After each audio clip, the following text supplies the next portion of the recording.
quem saiu vitoriosa na eleição foi a direita. Por quê? Porque no Rio Grande do Sul, é um estado tradicional de resistência, tinha ganho a eleição Ildo Meneghetti, que era do PSD, mas era da ala conservadora do PSD e era um governador com posições muito conservadoras. Em São Paulo havia o Adhemar de Barros, que tinha um estado importante para uma situação de golpe. No Rio de Janeiro estava o Lacerda, que é uma liderança da direita conservadora ativa, que trabalhava diretamente do seu governo a favor de um golpe. E em Minas Gerais, o governador era o Magalhães Pinto. Então, os estados mais importantes do país estavam sob controle da direita. Exceto em Pernambuco, Miguel Arraes, o Sergipe, Seixas Dória, e em Goiás, Mauro Borges. Mas esses estados eram capacidade de organização muito mais reduzida comparado com os estados centrais, que tinham mais importância econômica e política. Miguel Arraes, governador de Pernambuco, desde o início da sua vida pública, esteve profundamente ligado aos trabalhadores e principalmente aos trabalhadores rurais, cuja organização ele não apenas não reprimia, como apoiava. Foi assim que cresceu em Pernambuco, mais do que em qualquer outro estado do país, as ligas camponesas e os sindicatos rurais, que tinham um apoio expressivo do movimento estudantil, de setores da Igreja Católica e de políticos ligados àqueles partidos que tinham representação na Assembleia Estadual e no Congresso Nacional. Essa mobilização do movimento rural foi decisiva tanto para o avanço do movimento progressista mais amplo, como para aguçar a reação e a repressão. É bom destacar que se nós tínhamos, de um lado, o IBAD, que reunia mais políticos financiados, é claro, mas o outro órgão da sociedade vinculado à conspiração para o golpe era o IPES, Instituto de Estudos Políticos, Econômicos e Sociais, que tinha esse título intelectual, acadêmico, mas, na realidade, era um antro de levantamento de contribuições financeiras, de articulação com as Forças Armadas, de articulação com a Escola Superior de Guerra, com as lideranças militares, portanto, com a imprensa, para dar, digamos, o toque intelectual à conspiração. Dele faziam parte intelectuais da direita ligados ao grande capital, economistas, sociólogos, advogados, juristas e aqueles que frequentavam os cursos acadêmicos da Escola Superior de Guerra.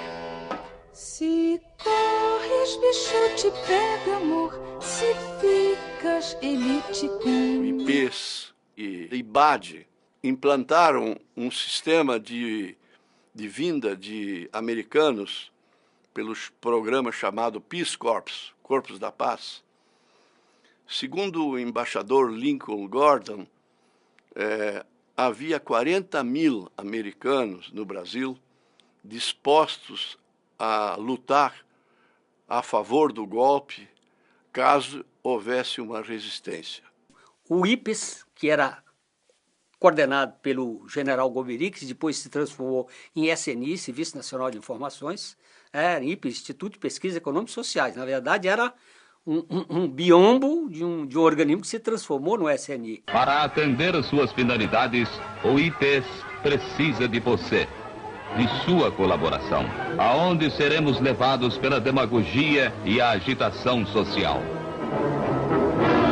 Aonde nos levarão as crises, o descalabro administrativo, a desordem. Aonde nos levará a omissão das chamadas elites.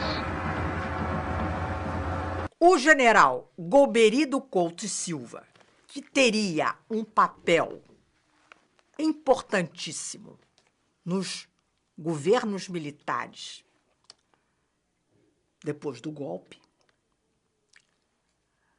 já atuava como um grande articulador e um grande conspirador associado à intervenção militar, porque é preciso lembrar que não foi só dólares e programas de comunicação e educação para conscientizar o povo brasileiro, que foi o papel norte-americano. Foi também um projeto de organização para a intervenção militar concreta, que não foi necessária, mas que foi utilizado na preparação de militares, de oficiais militares, inclusive, e forças policiais, que, treinados pelos norte-americanos, participaram depois do longo período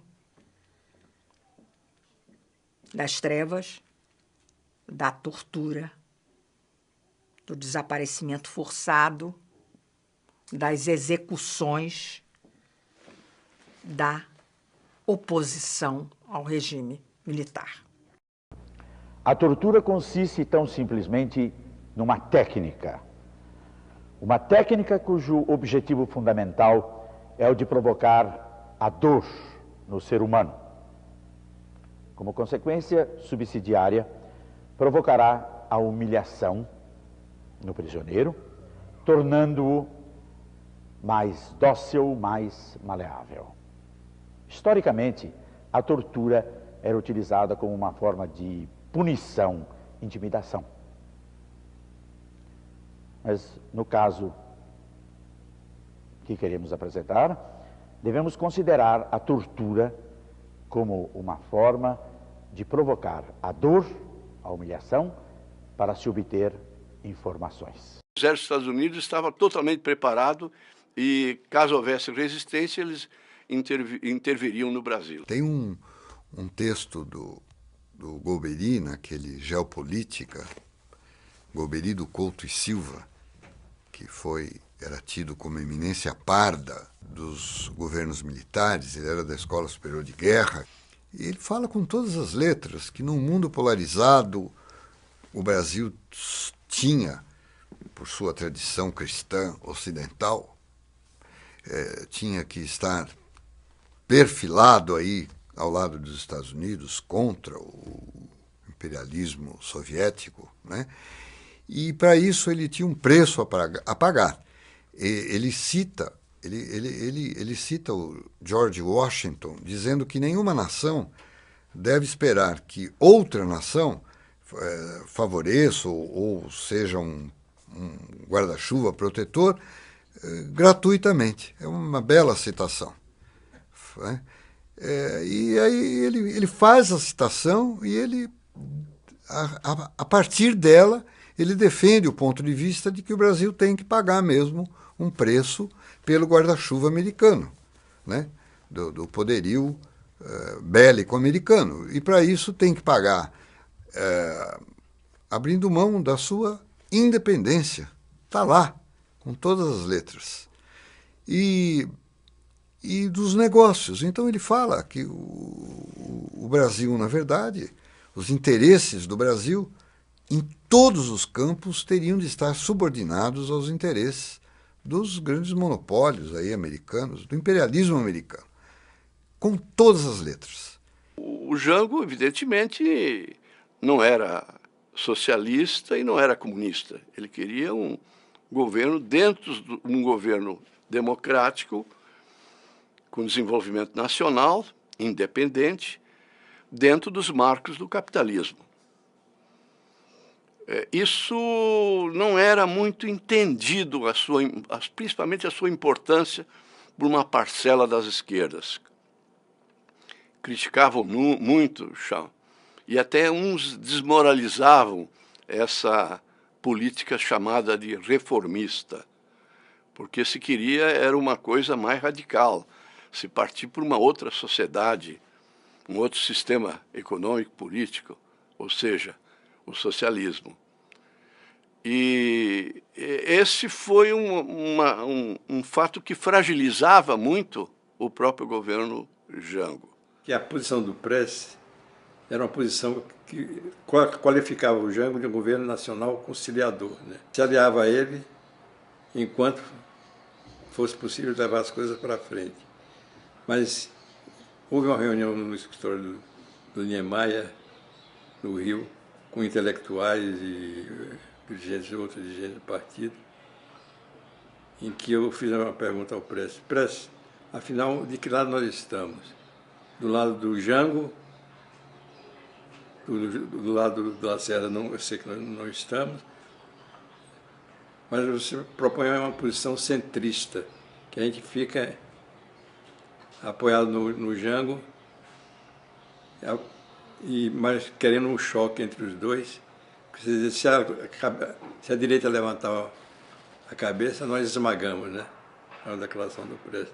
E era uma balela essa, isso, porque ele se apoiava num dispositivo militar que o partido tinha certos generais, certos comandantes. Ou seja, havia um problema sério, perdoem os companheiros do Partido Comunista da época. A política do Partido Comunista da época era ambígua. Essa questão de que se a direita colocar a cabeça, nós vamos decapitar, era totalmente falsa, né? Porque desprovida de uma estrutura orgânica de base no Brasil. Em contato com o pessoal sindicalista, eu entendi que eles estavam preparados para resistir a um possível golpe e que, se isso ocorresse, os trabalhadores que quisessem teriam armas à disposição. Bom, o golpe veio e eu estou esperando as armas até hoje, né? O aparelho militar do partido era um segredo. Não era para traçar uma política militar, não. Era para traçar, para ter um núcleo que decidisse no momento de um golpe, empolgar o poder e passar para as forças de esquerda, né? Era uma visão putschista. Puxista, no claro, e voluntarista, né?